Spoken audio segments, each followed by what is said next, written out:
certificado de nombramiento.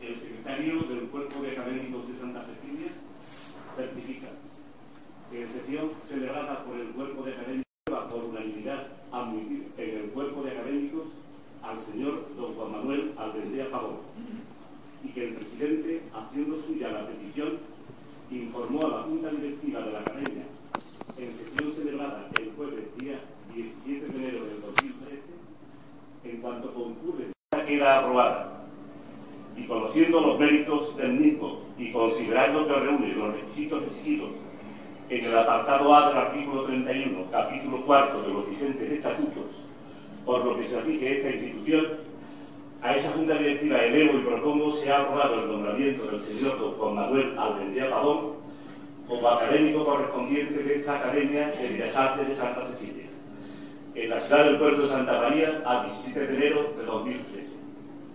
Tras los acuerdos anteriores se concluye: primero, aprobar el nombramiento del señor don Juan Manuel Albendea Pavón como académico correspondiente de la Academia de Bellas Artes Santa Cecilia del puerto de Santa María. Segundo, trasladar este acuerdo al interesado y, si lo acepta, iniciar el correspondiente trámite para celebrar la sesión solemne bajo cuya tutela habrá que efectuarse el ingreso acordado. Y para que conste y surta los efectos donde proceda, se pide el presente y de orden del señor presidente que lo visa en la ciudad del puerto de Santa María a 27 de julio de 2013. Firmado el presidente Manuel Pico Ruiz Calderón, el secretario Gonzalo Luis Muñoz Cerca y don Alfonso Pérez Moreno acompañen al recipiendario hasta esta mesa para que pueda pronunciar su conferencia, que tratará la Iglesia y el poder civil ante la tauromaquia.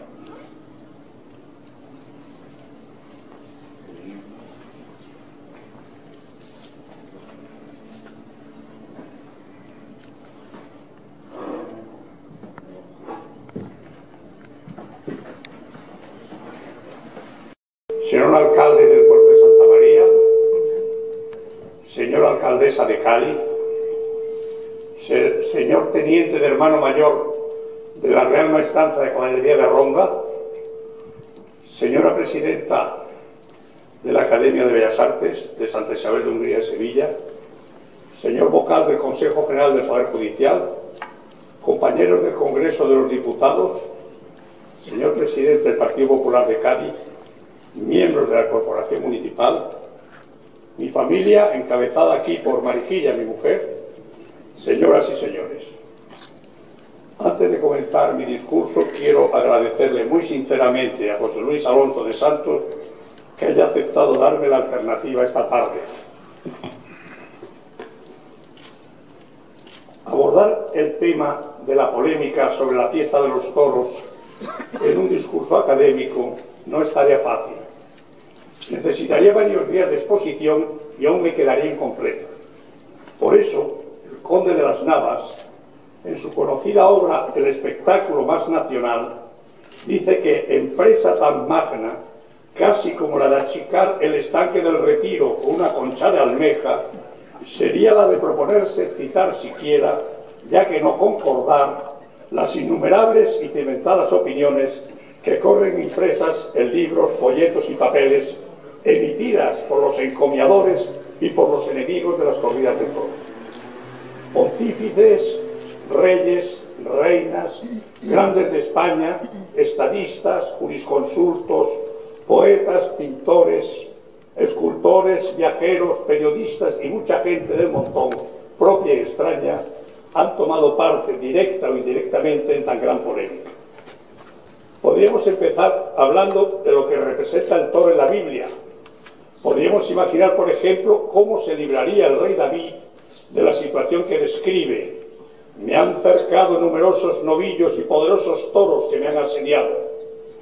El toro en la Biblia es sinónimo y símbolo de muchas facetas: de gratitud, de fortaleza, de fiereza, de acometividad, de riqueza, de opulencia, de gratitud, de fecundidad, de soberbia, de alegría, de hermosura. De otra parte, no deja de resultar resultar curiosa la normativa tan prolija existente en el Éxodo respecto a las sanciones aplicables al buey y al dueño del buey en función de en qué circunstancias se produjera. Dice así el Éxodo: si un buey acornease a un hombre o a una mujer y resultare la muerte de estos, será el buey muerto a pedradas, y no se comerán sus carnes, mas el dueño del buey será absuelto. Pero si el buey acorneaba de tiempo atrás, y requerido por ello su dueño no le tuvo encerrado y matare a hombre o a mujer, no solo el buey será apedreado, sino también muerto su dueño. Hasta aquí el Éxodo. El marqués de San Juan de Piedrasalbas, en su libro Fiestas de Toros, Bosquejo Histórico, aclara que a simple vista el toro bíblico nada tiene que ver con la fiesta de los toros, pero sin embargo sostiene que el toro destinado al sacrificio en los días festivos de la antigua ley constituía espectáculo de regocijo público. Por otra parte, Bedoya, en su famosa obra Historia del toreo y de las principales ganaderías de España, sostiene que los romanos introdujeron en España la afición al circo, como nos lo demuestran los vestigios que aún se conservan en las más antiguas de nuestras poblaciones. No es pacífica la doctrina sobre el origen de la fiesta de los toros. Para Bedoya, tras la muerte de don Rodrigo, último rey de la primera línea goda, los moros volvieron a introducir la afición al circo, si bien cambiando la forma de la diversión, y en lugar de las luchas de gladiadores y fieras, como acostumbraban los romanos, pusiéronse en práctica las lidias de toros en las que ejercitaban su pujanza los primeros hombres de la nobleza musulmana. La opinión de quién fue el primer caballero castellano que se lanzó a lidiar toros no es uniforme, si bien la más extendida es que fue don Rodrigo Díaz de Vivar, apodado el Cid Campeador. Según Bedoya, muchas razones militan para abrigar la creencia de que este esforzado caballero figurase el primer término, toda vez que se trataba de probar gran corazón, y así ha debido tenerse presente por el inmortal don Nicolás Fernández de Moratín, que aprovechándose de una feliz inspiración, describió la destreza de este bizarro campeón en su famosa poesía Fiesta de Toros en Madrid, que se inicia con la conocida estrofa Madrid, Castillo famoso. Para Álvarez de Miranda, en su obra Ritos y Juegos del Toro, los orígenes de estas corridas, bien sean las españolas actuales, bien las llamadas cretenses, no han sido aún esclarecidas por los historiadores. De gran relevancia para conocer el origen de la fiesta de toros es la obra de Nicolás Fernández de Moratín.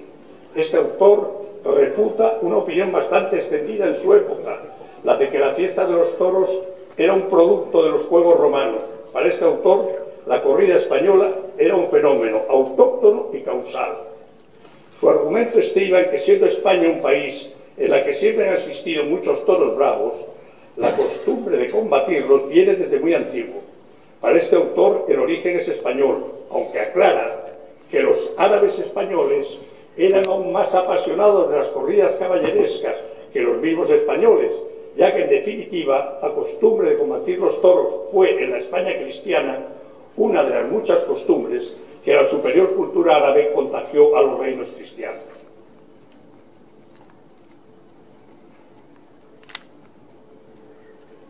Al hablar de toros, no podemos dejar de citar a Alfonso X el Sabio. En las 7 partidas, el toreo profesional estaba prohibido, entendiendo por profesional el que estaba retribuido. Sin embargo, el toreo caballeresco se ejercía, pues no decía nada al respecto el código. El conde de las Navas, al referirse a la legislación alfonsina, sostiene la tesis que el legislador, más que al espectáculo, se refiere a las personas que en él tomaban o pudiesen tomar parte activa. Y añade el autor del espectáculo más nacional: sabido y aquilatado está por los jurisconsultos el gran contingente que el derecho canónico aportó a la obra de don Alfonso X, o noveno, según las respectivas cronologías de Castilla y León. La estrecha hermandad que existe entre los cánones de la Iglesia Católica y muchas de las leyes de partida. Estaba claro que el tema de los toros estaba vivo en la sociedad de entonces, pero lo que más llama la atención de la legislación alfonsina respecto a los toros es su preocupación en apartar al pueblo del oficio de lidiador mediante precio, para concluir con el entonces incipiente profesional del toreo, y en cambio le agradaba favorecer al que se arriesgaba a lidiar toros para mostrar su valor, y por eso dice, a unos en fama y a otros en salza, según Piedras Albas. Pero las sanciones de las partidas no terminaban en la infamación. Entre las causas de desheredación figuraba la del fijo que contra la voluntad del padre lidiase por dineros en campo con otro hombre o se aventurase por precio a lidiar con alguna bestia brava. Este tema de la desheredación debe tener su razón de ser en que el rey sabio, conocedor del derecho civil de Roma, tomó del corpus juris del jurisconsulto tribuniano, interpretando las pandectas del emperador Justiniano, el castigo de desheredación en el que incurría el cómico o lidiador de fieles. La opinión de Piedras Albas es que Alfonso X fracasó en su propósito de acabar con la afición taurina en sus dilatadísimos demonios para aquel tiempo, al no tener en cuenta que al prohibir la actividad taurina a los plebeyos, los nobles absorberían el festejo, desde cuyo momento histórico el toreo romántico y caballeresco iría creciendo y extendiéndose por todos los ámbitos de España. Las razones que históricamente han utilizado los detractores de las corridas de toros se reducen, según José María de Cosío, a tres grandes grupos: razones de orden religioso, razones de orden económico y razones de pura sensibilidad. Las razones de orden religioso las analizaré cuando llegue el momento de estudiar la posición de la Iglesia respecto a los toros. Por lo que se refiere a las razones de orden económico, el puntal de las mismas lo hemos de buscar en Gabriel Alonso de Herrera. Su Tratado de Agricultura General 1513, realizado por encargo del cardenal Cisneros, comienza hablando de la crianza de los bueyes y nos sorprende con la siguiente afirmación: por eso antiguamente eran tan preciados los bueyes que si alguien maliciosamente por mal hacer mataba a alguno, tenía pena de muerte, porque mataba a un compañero tan provechoso a los hombres y tan necesario. Preocupaciones de sensibilidad caballeresca son las que se advierten en las respuestas que Luis Escobar le da al señor don Fadrique Enrique, almirante de Castilla. Dice así: en la pregunta de ayer respondía su señoría que yo lloraba y reía en tales locuras ver. Ya os dije que en la verdad es muy torpe crueldad un animal inocente matarle tan cruelmente por tan pura vanidad. Que digan que el almirante tiró al toro una lanzada, que según fue bien tirada no hiciera más un gigante. Mas después, tornando en vos, veréis los yerros ser dos, y sabedles bien de coro, el uno temer al toro y otro no temer a Dios. Entre los más destacados antitaurinos de los siglos XVI y XVII figura el padre Juan de Mariana, 1536-1623, cuya posición toma cuerpo en su famosa obra de Spectaculis, publicada en 1600. Arbitrios equivalentes al mi consejo, quien me los haga presentes para mi soberana resolución. También en las Cortes de Cádiz hubo un interesante debate sobre la fiesta de los toros. El Consejo de Regencia autorizó que se construyera una plaza de toros en Cádiz. El sitio elegido para construir la plaza fue el Campo de los Cueros y se le puso el nombre de Plaza Nacional. En el coso se podrían celebrar funciones de caballería, novillos, bailes nacionales y otros ejercicios. Estaba situada frente al castillo de Santa Catalina, muy cerca de la playa de la Caleta. Como consecuencia de un grave incidente que ocurrió a los pocos meses de inaugurarse la plaza, al bajar al ruedo gran parte del público, el ayuntamiento suspendió los festejos y solicitó de la regencia la abolición total de las corridas de novillos. El tema llegó a las Cortes de Cádiz y se produce un interesante debate en la Comisión de Justicia sobre la conveniencia de autorizar o prohibir las corridas de toros. A favor de la prohibición interviene el diputado por Murcia y sacerdote Simón López, quien formuló la siguiente proposición: que se decrete que de hoy en adelante se suspendan generalmente en toda la península las corridas de toros de muerte. En contra de la prohibición se manifestó con gran elocuencia el diputado catalán Antonio Capmany. El tiempo nos impide extendernos sobre los argumentos de este diputado de Barcelona a favor de la fiesta.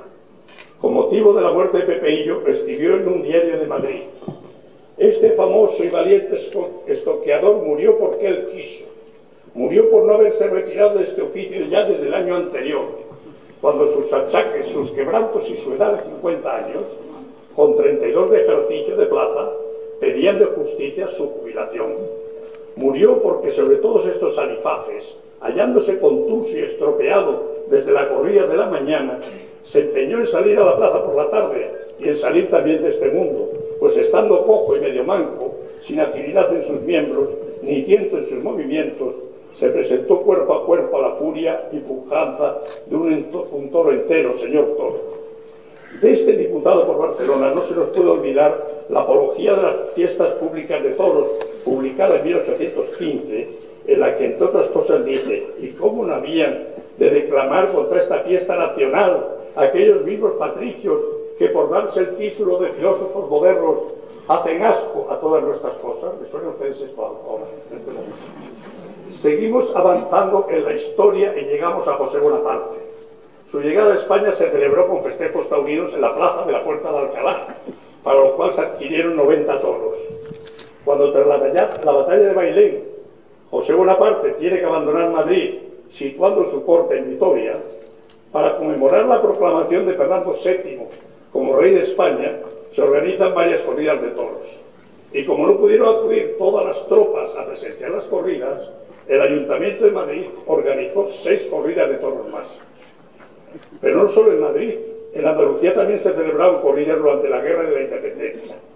En el puerto de Santa María se celebró una corrida de toros en honor de Lord Wellington y de su hermano el Marqués de Westlake, embajador del Reino Unido en España en 1809. A esa corrida asistió la heroína de Zaragoza, Agustina de Aragón.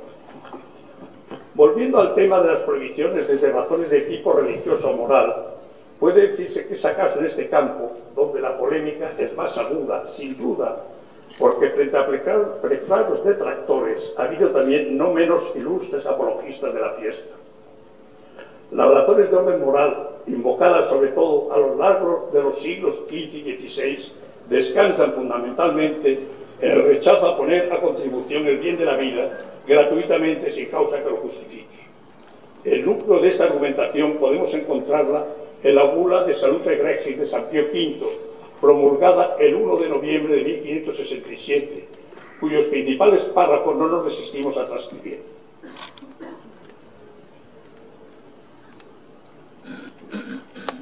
Habiéndosenos encomendado por divina disposición el cuidado de la grey del Señor con todo empeño, debemos procurar alejar de ella los peligros de alma y cuerpo.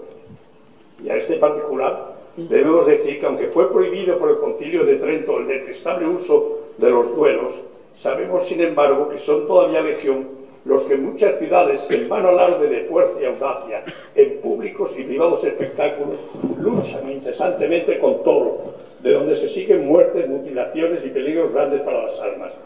Considerándonos despacio lo muy opuesto de tales exhibiciones a la piedad y caridad cristianas, y deseando que estos espectáculos tan torpes y cruentos, más de demonios que de hombres, queden abolidos en los pueblos cristianos, prohibimos bajo pena de excomunión y ipso facto incurrenda a todos sus príncipes, cualquiera que sea su dignidad, lo mismo eclesiástica que laical, regia o imperial, el que permita esta fiesta de toros.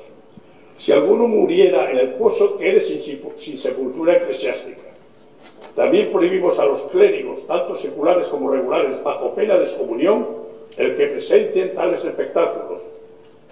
Anulamos todas las obligaciones, juramentos y votos de correr toros hechos en honor de los santos o de determinadas festividades. Varios aspectos de la bula papal nos llaman hoy poderosamente la atención. El primero, que no está especialmente dirigida a España. El Papa habla de que en muchas ciudades son legión los que lidian toros. ¿Significa esta publicación urbi et orbe que la fiesta de toros en el siglo XVI era uso frecuente en otros países distintos de España? Efectivamente. Empezando por Portugal, que nos es lo más cercano, coincide la prohibición papal con el reinado del rey don Sebastián, la más importante figura taurina de su siglo entre los reyes y de los siguientes en toda España, a juicio de José María Cosío. Tampoco caso debió hacer don Sebastián a la prohibición pontificia, que la primera vez que se publica la bula en Portugal fue en 1573, 6 años después de promulgada por el arzobispo de Évora, don Juan de Medio. Además de numerosos festejos en Lisboa, había frecuentes corridas de toros en otras ciudades. En Villaviciosa, en el Alentejo, se festeja en 1537 con una corrida al casamiento del infante don Duarte con doña Isabel. A tal festejo acudió el rey don Juan III, que llegó de Évora, acompañado de sus hijos. Eran tan frecuentes y tan costosas las corridas de toros en Braganza, que en 1549 el duque del mismo nombre se dirige al consejo de la ciudad con una recomendación singular: quiero ordenar que todos los gastos que se hacen se enmienden y eviten, y paréceme que donde son mayores es en los toros que se corren a costa de la ciudad. Gastas en esto mucho y ello no se puede consentir. Yo no quiero que se deje de correr toros, mas quiero que en las rentas de la ciudad sean incluidos los juegos de toros, señalando el día y las corridas que se han de dar. Vemos también la preocupación del duque por cómo se descuidaba la defensa de la ciudad en beneficio de los toros. Es vergonzoso el gasto que se hace con los toros, sin provecho ninguno para la ciudad, que es fronteriza y precisa 6 piezas de artillería para su defensa. Respecto a Francia, dice Cosío que existen documentos de fin del siglo XVI y a todo lo largo del siglo siguiente que atestiguan ser una tradición bien establecida y de tiempo inmemorial el celebrar las fiestas patronales con corridas de toros. Se conservan ininterrumpidamente desde 1510 las cuentas comprometidas de la localidad de Saint-Sever para la celebración de la fiesta de San Juan, y en la cual las corridas de toros tenían la consideración de fiestas votivas. En Arles, el rey Carlos IX y la reina madre Catalina de Médicis, que venían de Marsella en 1564, expresaron su deseo de ver una corrida de toros, lo que fue muy del agrado de los arlesianos. La bula de Pío V no fue publicada en Francia, si bien aportó argumentos de autoridad a obispos y predicadores para que a principios del siglo XVII comenzara una cruzada contra las corridas de toros. En Italia es, lógicamente, donde la bula pontificia produjo efecto inmediato. No parece descabellado sostener que la crueldad de las corridas italianas pudo ser la causa inmediata de la generalización de la prohibición. La costumbre de lidiar toros fue introducida en Italia por los godos. Según escribe Antonio Santa Inés, tales corridas de toros venían celebrándose más con sus defectos que con su gallardía. Alejandro VI y Julio II parece que eran buenos aficionados.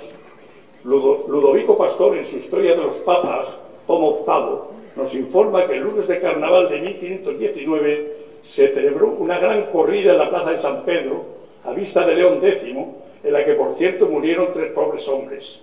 Les costeó el Papa espléndidos trajes y se echaban de menos los tiempos del cardenal Petrucci, que por uno solo de estos trajes para los toreros solía pagar hasta 4.000 ducados.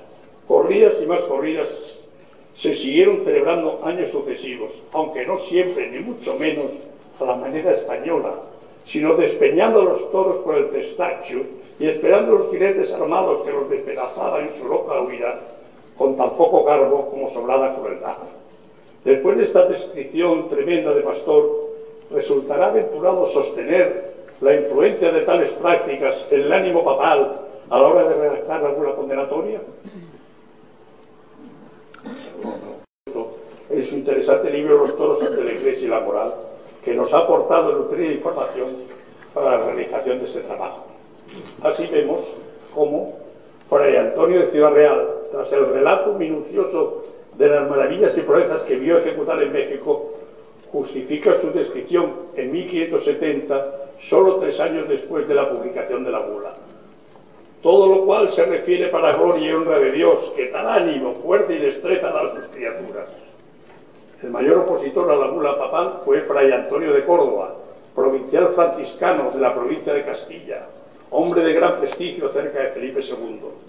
Trató Fray Antonio de publicar un libro titulado De Distintivos Questionis, entre las cuales se vio una que afirmaba quo agitatio taurorum nullum sit peccatum, luchar por los toros no es pecado. Mandó el Papa al nuncio que la amonestara seriamente y que bajo ningún concepto el libro viera la luz. La oposición a la bula arreciaba y el cardenal alejandrino se lo advertía hacia el Papa. Los argumentos en que se apoyan son que ningún santo dice que sea pecado, y que si lo fuese no le habrían permitido tantos santos pontífices y tanto tiempo en Roma mismo, aún en su presencia, y que lo mismo se podía decir de las justas, torneos y otros ejercicios de caballeros, y otros semejantes argumentos en que estamos tirados. Parece ser que la bula no llegó a publicarse en España. Así parece desprenderse de la correspondencia del nuncio, quien escribía a Roma: cuanto a los toros, no creo que los prelados a quienes he mandado la bula la hayan publicado por mal y per. Tengo entendido que de acá se les ha mandado orden que sobreseyese. Como ya hemos explicado, al referirnos a la petición de las Cortes de 1567 de prohibir los toros, Felipe II no era partidario. No es extraño que con ese criterio real la bula tuviera un efecto muy limitado en España.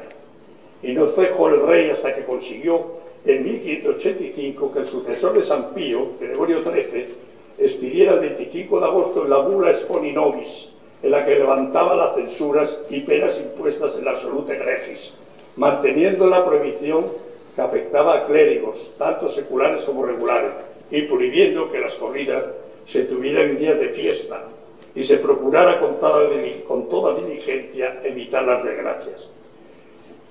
La resistencia de los clérigos a la observancia de la bula fue notable y cobró especial relevancia, lógicamente, en círculos intelectuales, destacando claramente en la rebeldía la Universidad de Salamanca.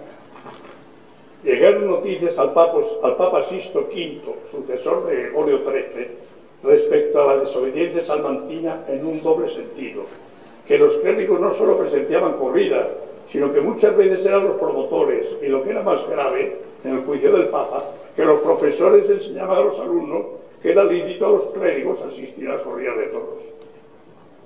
Para conjurar la rebelión, el Papa, con fecha 14 de abril de 1586, expidió la Constitución Apostólica Nuper Siquidem, dirigida al obispo de Salamanca, don Jerónimo Manrique.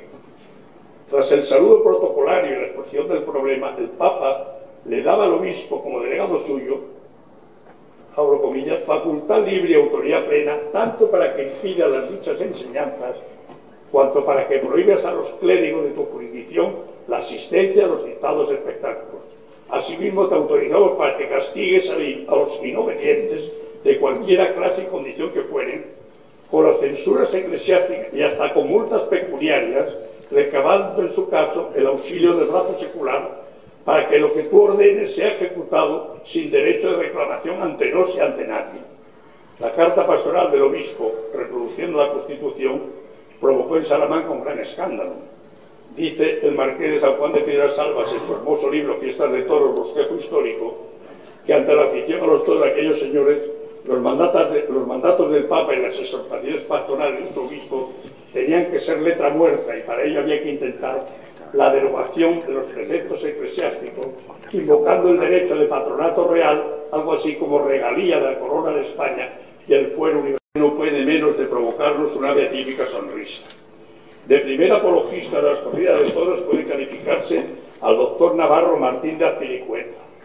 En su manual de confesores dedicó varios apartados a De Taurorum Agitatione, y declara que él vio de pequeño los toros y se confesó, que vio después 2 o 3 hombres muertos y hizo voto de no volver. Sin embargo, escribe: hace 30 años hubiera dicho sin duda que ver las corridas de toros era pecado mortal, pues así lo había oído de mis maestros franceses, pero ahora no me atrevo a decir que sea pecado ninguno si se hace con la debida cautela. Parece casi un chiste que los graves teólogos almacicenses, comentando la frase de Azpilicueta sobre sus maestros franceses, afirmaron con absoluta seriedad: ¿qué tiene de extraño que aquellos preceptores franceses así hablaran, si siendo franceses no podían decir otra cosa? Porque si los franceses se metieran a toros, claro que para ellos sería pecado mortal. ¿Cómo vamos a comparar a los franceses con los españoles? Los franceses son por naturaleza pesados, los españoles como el viento. Los franceses no entienden nada del toreo, los españoles nacen toreando. Los franceses de la primera embestida van por los aires. Los españoles, si tienen un poco cuidado, se ríen del toro más malvado. Y sin el menor rebozo sacan la conclusión. Es, por tanto, la corrida de toros evidente peligro de muerte e inmoral para los franceses, italianos y extranjeros todos, pero de ninguna manera para los españoles, que desde la infancia aprenden a torearlos, a esquivarlos y burlar sus golpes.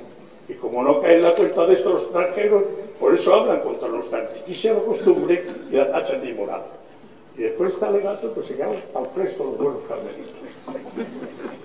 No parece exagerado afirmar que esa conjunción de amores y odios hacia la fiesta de los toros, que ha sido una constante en nuestra historia, adquirió perfiles alistados en el estamento eclesiástico. La exageración en la filia y en la fobia no tiene parangón con otros estamentos, ni siquiera en la Ilustración. ¿Simpatizará la Iglesia con la fiesta nacional?, se pregunta el conde de las Navas, porque ésta lleva aparejado el sacrificio cruento de animales, oferta tan propia en otros días de la mayor parte de las religiones positivas. ¿Cómo puede hablar de simpatía el insigne tratadista? Debemos preguntarnos nosotros, tras las burlas condenatorias o declaraciones de figuras muy prestigiosas de teología, que la teología y la moral, donde con contundencia han atacado los espectáculos. Pese a ello debemos responder, la consecuencia que se obtiene, acercándose con interés a la polémica, es que la línea de los toros tiene tal arraigo en nuestro pueblo que los clérigos no solo no han intentado ser un islote en el influjo de esa pasión nacional, sino que en muchos casos han sido la mecha que ha inflamado esa pasión. Podríamos traer a colación algunos testimonios pintorescos. Así nos cuenta el padre Isla cómo, para celebrar las fiestas de la canonización de San Estanislao y San Luis Gonzaga, los jesuitas del Colegio Real de Salamanca decidieron, para no contrariarlos, acceder a la petición de los teólogos navarros de celebrar una corrida de toros. Y a tal efecto les compraron 12 bravísimos toros de 4 años, y todos condenados a muerte, por ser punto de honor en la plaza de Salamanca, no admitir inferior número de fieras y consentir que alguna de ellas pise su arena sin castigar con sentencia de muerte su soberbia y orgullo.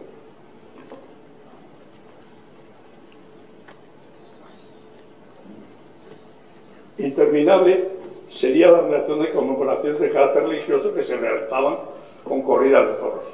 Las costeadas por el duque de Lerma, mayordomo mayor de Felipe III, con motivo de la traslación del Santísimo Sacramento a la iglesia colegial de San Pedro. Las costeadas por la ciudad de Córdoba el 3 de junio de 1651 en honor de San Rafael. Las celebradas con motivo de la inauguración de la capilla de Nuestra Señora del Sagrario en la Catedral de Toledo, erigida por el cardenal Sandoval. La canonización de Santa Teresa costó la vida a más de 200 toros en unas 30 corridas dadas en lugares donde había fundado conventos la doctora Burrense. Vargas Ponce, acérrimo detractor, exclama indignado: los 1.800 toros que en cada año está averiguado se destrozaban impíamente en la península, se destrozaban invocando a sus mártires y celestes patronos. ¿Qué más? La increíble profanación y desacato llegó hasta correrlos en los templos, como sucedió en la Catedral de Palencia a la paz de sus aras. Las carnes de los toros que se lidiaban en estas corridas en honor de los santos se guardaban como reliquia y son contra las calenturas y otras enfermedades y para el remedio de los nublados.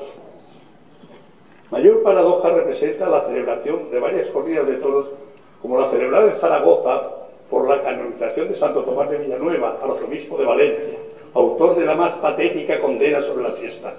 ¿Quién tolerará esta bestial y diabólica usancia? ¿Hay brutalidad mayor que provocar una fiera para que despedace al hombre? ¿O duro espectáculo? ¿O juego cruelísimo? Os denuncio, pues, en nombre de Jesucristo, Señor nuestro, que todos cuanto obráis y consentís, y si es vuestro no prohibís las corridas, no solo pecáis mortalmente, sino que sois homicidas y deudores delante de Dios en el día del juicio de tanta sangre violentamente vertida. Tras palabras tan severas sobre la fiesta de los toros, su subida a los altares se honró por los correspondientes festejos. La presencia de clérigos en los toros, y entre estos los de más alta jerarquía, está archidocumentada.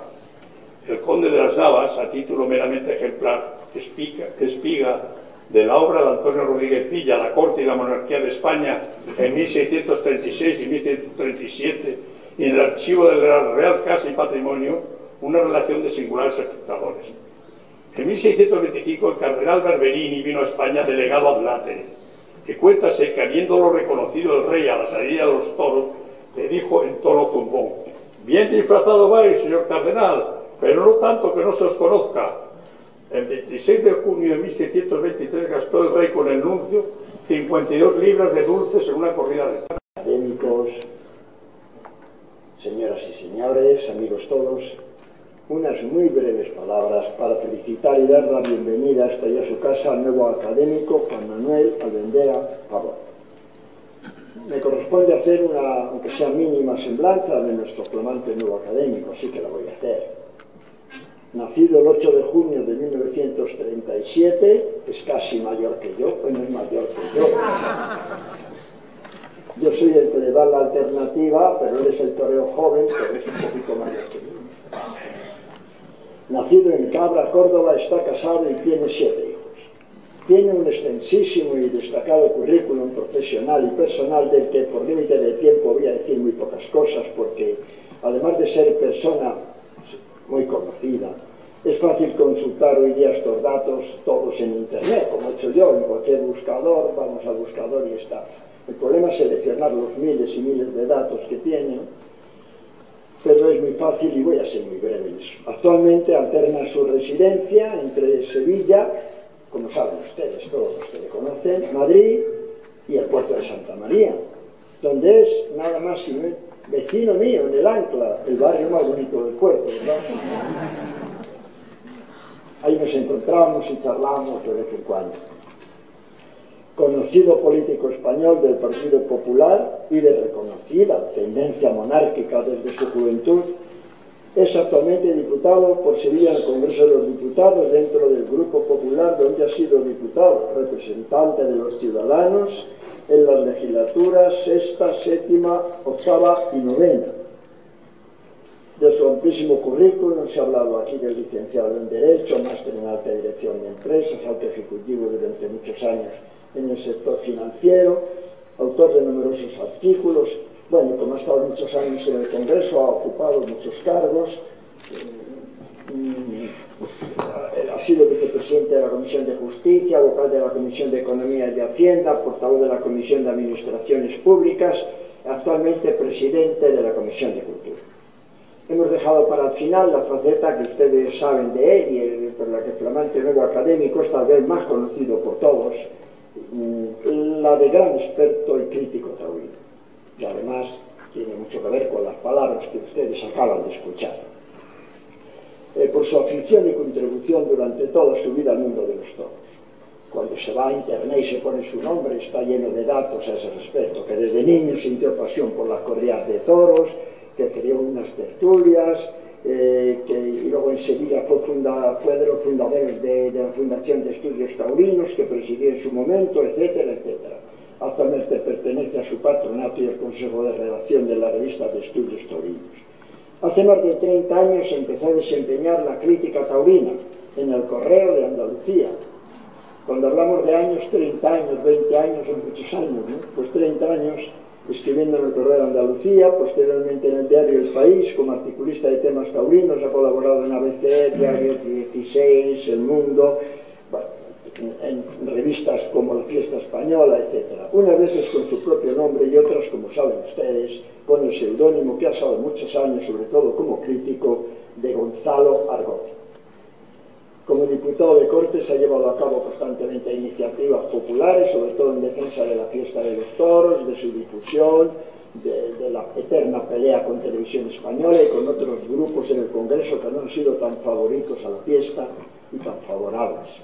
Es coautor de los libros Los toros y su mundo, La plaza de toros de la Maestranza de Sevilla, etcétera, etcétera. Ha presenciado más de 2.500 corridas de toros en España y en América. Como este es un dato cogido de internet, y luego lo he visto yo muchas veces en las plazas de toros de San Isidro y del puerto de Santa María, supongo que ya era por 3.000, 3.500, ¿no? Muchas. 3.000 corridas de toros son muchas corridas de toros. Yo coincidí con él hace un par de semanas y seguía viendo toros aquí en la Plaza del Puerto. He escuchado, como todos ustedes, con sumo placer hoy su intervención, cordial, sabia y amena como es él, ya con que no soy ni mucho menos un aficionado a los toros a su nivel, sí que veo año tras año algunas corridas aquí en el puerto y otras en la Feria de San Isidro en Madrid, estas al lado de nuestro común amigo, de Albendea y mío, el crítico de ABC, Andrés Amorós, que hoy le mandaba un abrazo por teléfono, que me deleita mientras veo las corridas con sus explicaciones técnicas, a mí, que suelo verlo todo con un enfoque mucho más teatral que taurino. Pero ellos me recuerdan entonces pacientemente, Amorós cuando ve las corridas conmigo y Albendea cuando habla de toros conmigo en el puerto, me recuerdan la gran diferencia que existe entre el teatro y los toros. Y me dicen con gran paciencia que en el teatro cuando te matan te levantas luego para saludar y vuelves al día siguiente a hacer la vuelta de ventura, ¿no? Y en los toros te que matan de verdad. Yo soy de esos aficionados magníficos que con que no mate el toro al torero me parece ha sido una tarde gloriosa, ¿no? Soy de los que creo que nada del mundo pasado fue mejor, ni siquiera los toros, pero ese es otro tema. En resumen, que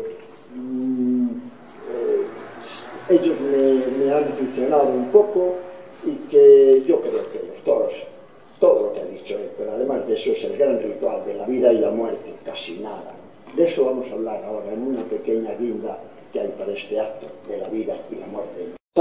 Es un mito que está basado en un baile, el baile del caballero que arregló López, que luego se convirtió en obra de teatro. Vamos a hacer un trocito muy corto del baile del caballero de López, cuando queráis.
Que de noche le mataron al caballero. La gala de Medina, la flor de Olmedo.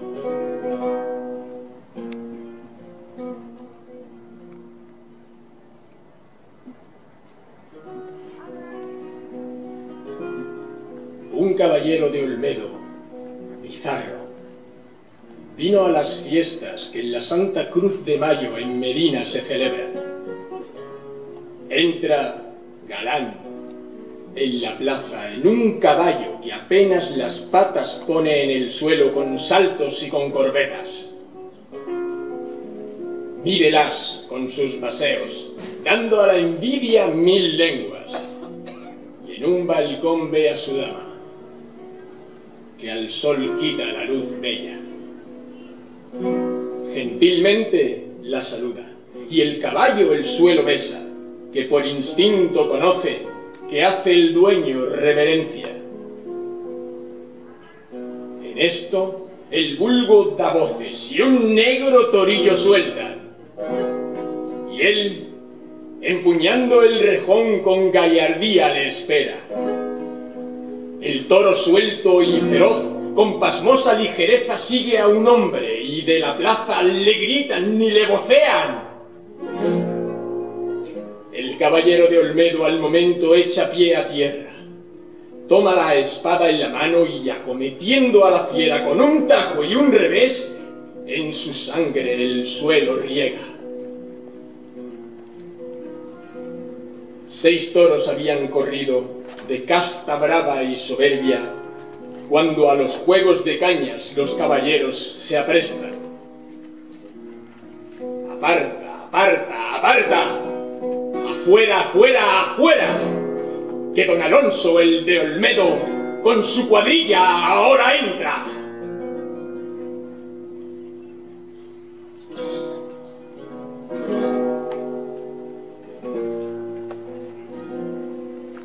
Que de no se ve,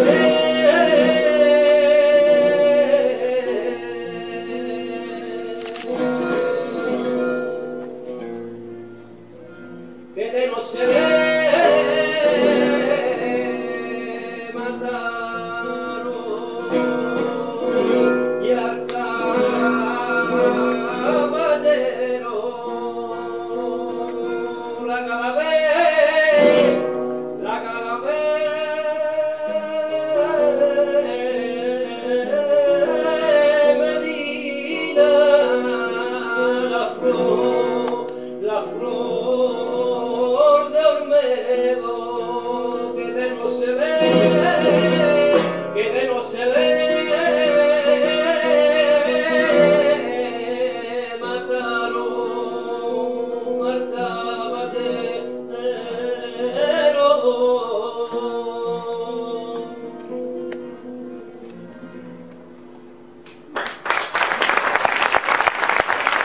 Sí. Veamos ahora otra obra, Peribañe. Peribañe empieza con una boda de villanos, hay una fiesta en una casa, se están casando una novia, que es Regina, un novio, Regina, que es Casilda, Peribañe, que es Quique Miranda, el cura, que es Pepe Sevilla, el cura jovencito, pero está criando para cura ya. Y hay un labrador, que es Bartolo, que entra y sale a la boda. Hay muchos campesinos, pero no les hemos traído a todos en la boda. Y fuera hay toros, fiesta de toros. Y el campesino entra y sale contando lo que está pasando fuera. Al principio cuenta lo bonito de la fiesta y después cuenta lo trágico de la fiesta. Vamos a ver eso, la boda, lo bonito de la fiesta, los toros, la tragedia, la muerte, otra vez, con ellos, los actores y la guitarra. ¿No lo queréis?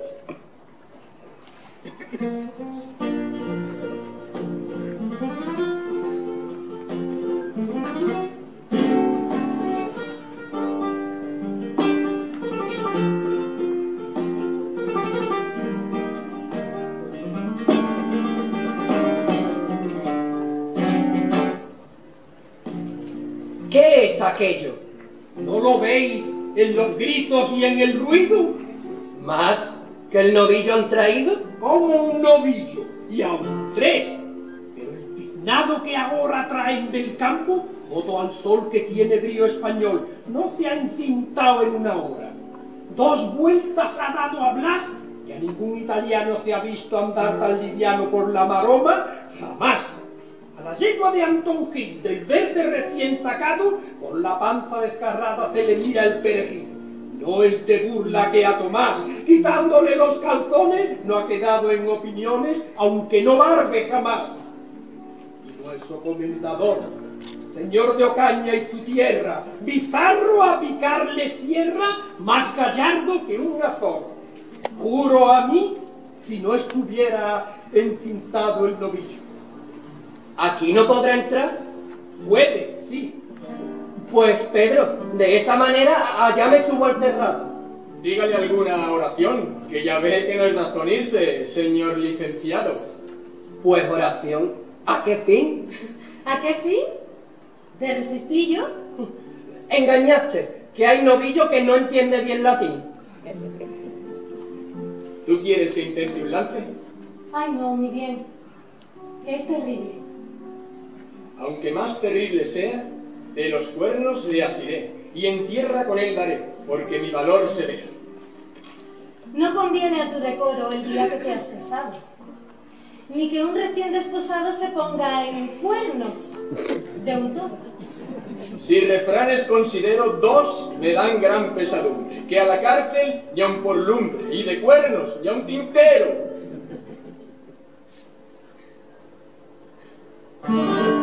¡Ay, Dios! ¿Qué es esto? ¡Ay, qué gran desdicha! Algún mal hubo por dicha. ¿Cómo? ¿Estando aquí los 2? ¡Oh! Que nunca le trujeran, fluyera al cielo del soto, a la fe que no se alaben de aquesta fiesta los mozos. ¡Oh! Mal haya el novillo.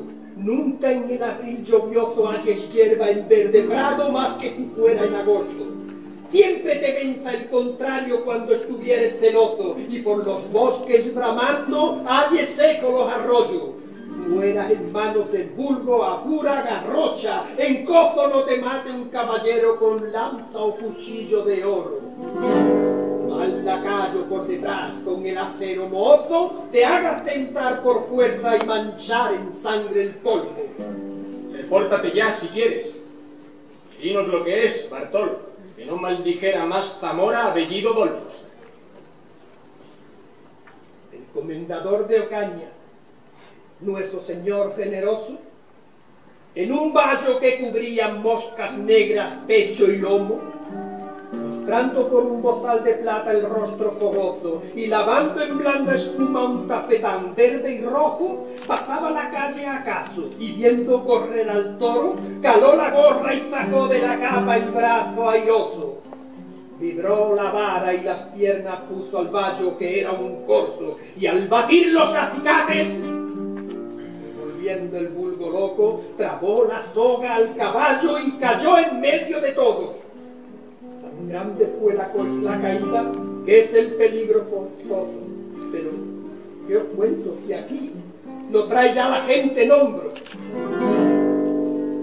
Si el comendador muriese, no vivo más en Ocaña. Maldita la fiesta sea. Gallardo caballero, valiente lidiador, sois vos quien daba temor con ese desnudo acero a los moros de Granada.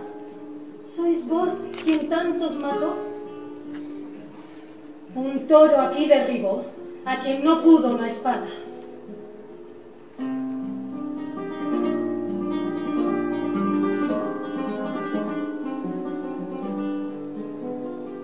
Un toro aquí derribó, un toro aquí derribó, un toro aquí derribó, a quien no pudo una espada.